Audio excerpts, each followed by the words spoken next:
Assalamualaikum warahmatullahi wabarakatuh. Halo teman-teman, perkenalkan nama saya Nurnet Sifa dengan NIM G02222503, Prodi Aquakultur. Saya dari Universitas Sulawesi Barat. Di video kali ini, saya akan menjelaskan tentang Pancasila sebagai paradigma kehidupan bermasyarakat, berbangsa, dan bernegara untuk memenuhi tugas mata kuliah pendidikan Pancasila. Baik, langsung saja. Yang pertama itu pendahuluan, di mana ada 3 bagian, yaitu latar belakang, rumusan masalah, dan tujuan. Pertama, latar belakang. Sejak awal dicetuskannya Pancasila hingga saat ini, Pancasila selalu menjadi topik hangat perbincangan banyak kalangan pendidikan, terutama kalangan politik dan mahasiswa. Mayoritas topik yang diperbincangkan ialah mengenai Pancasila sebagai dasar negara. Setelah sekian banyak perbincangan mengenai Pancasila sebagai dasar negara, Pancasila juga dijadikan bahan perbincangan sebagai paradigma dalam kehidupan berbagai elemen masyarakat.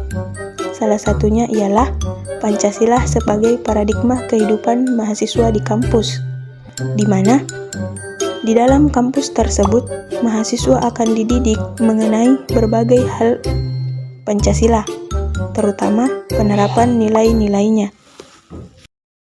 Kita masuk pada rumusan masalah.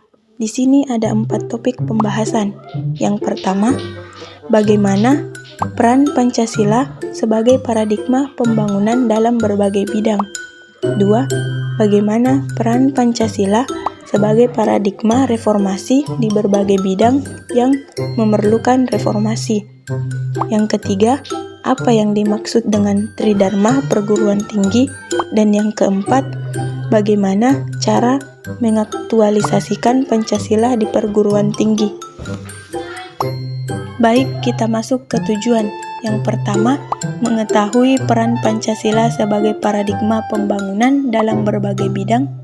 Yang kedua, mengetahui peran Pancasila sebagai paradigma reformasi di berbagai bidang yang memerlukan reformasi.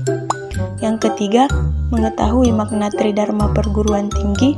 Dan yang keempat, mengetahui cara mengaktualisasikan Pancasila di perguruan tinggi. Nah, di sini kita akan masuk pada pokok pembahasan. Di sini ada 5 pokok pembahasan. Yang pertama, pengertian paradigma. 2. Pancasila sebagai paradigma pembangunan. 3. Pancasila sebagai paradigma reformasi. 4. Aktualisasi Pancasila. Dan yang kelima, Pancasila sebagai paradigma kehidupan kampus. Pengertian paradigma. Paradigma ialah pendapat awal yang dapat dijadikan sebagai suatu sumber hukum, metode, serta penerapan dalam ilmu pengetahuan. Pancasila sebagai paradigma dapat dikonotasikan sebagai sumber nilai, kerangka pikir, orientasi dasar, sumber asas serta arah dan tujuan dari suatu perkembangan, perubahan, serta proses, sehingga dapat diartikan bahwa Pancasila sebagai asas atau dasar kehidupan dalam bermasyarakat, berbangsa, dan bernegara. Pancasila sebagai paradigma pembangunan. Secara filosofis, dapat dikatakan bahwa dalam melaksanakan pembangunan nasional harus berasaskan Pancasila. Hal ini berdasarkan kenyataan objektif bahwa Pancasila adalah dasar negara dan menjadi dasar dalam melakukan segala tindakan yang bertujuan untuk masyarakat, bangsa, dan negara. Sehingga untuk melaksanakan pembangunan nasional dan internasional harus mendasari nilai-nilai sila Pancasila. Pembangunan nasional harus meliputi aspek jiwa dan raga.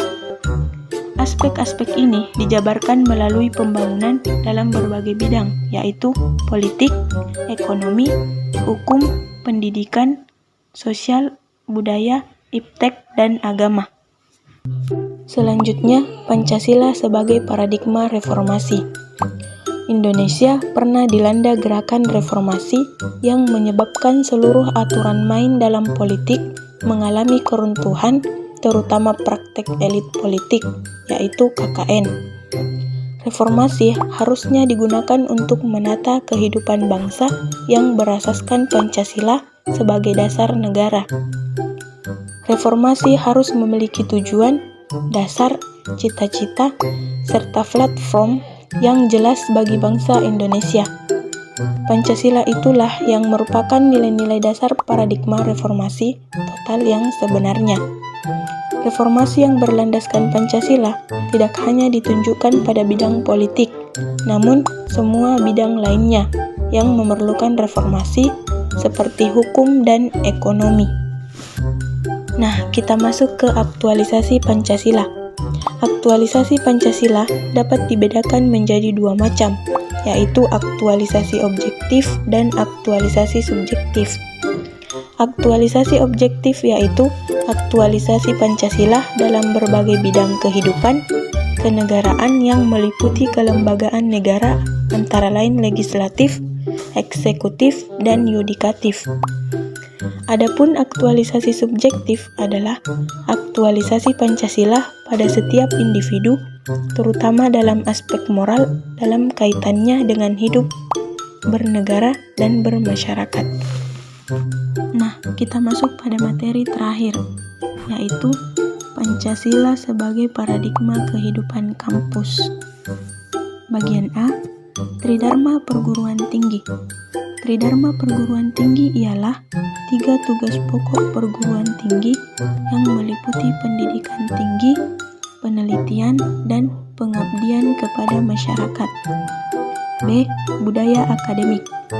Ciri masyarakat ilmiah sebagai budaya akademik ialah kritis, kreatif, objektif, analitis, konstruktif, dinamis, dialogis, menerima kritik, menghargai prestasi akademik, bebas dari prasangka, menghargai waktu, memiliki dan menjunjung tinggi tradisi ilmiah, berorientasi ke masa depan dan kesejawatan.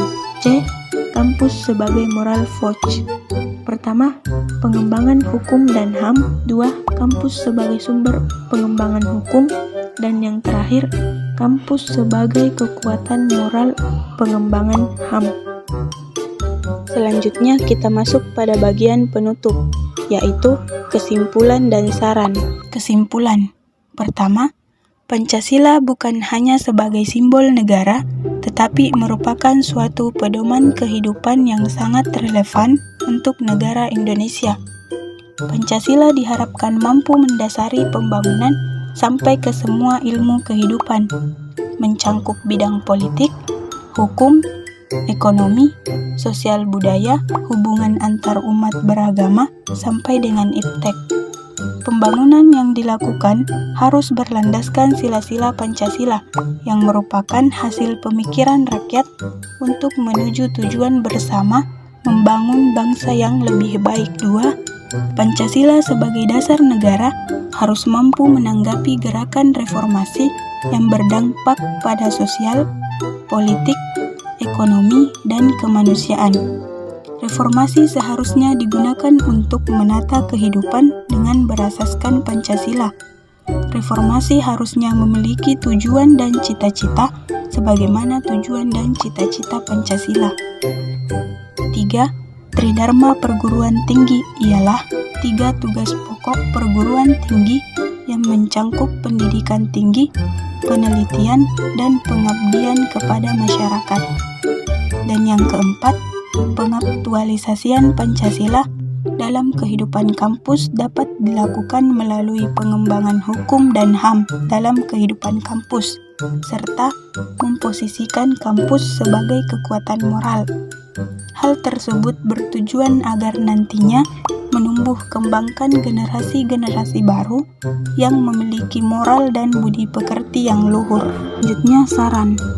Kita sebagai mahasiswa hendaklah mengamalkan Pancasila sebagai bagian dari kehidupan bermasyarakat, berbangsa, dan bernegara. Karena di dalam Pancasila mengandung butir-butir keluhuran bangsa Indonesia. Baik, itulah tadi pemaparan materi dari saya. mengenai Pancasila sebagai paradigma kehidupan bermasyarakat, berbangsa, dan bernegara. Apabila ada tutur kata yang kurang berkenan, saya mohon maaf yang sebesar-besarnya. Wabillahi taufik wal hidayah. Assalamualaikum warahmatullahi wabarakatuh.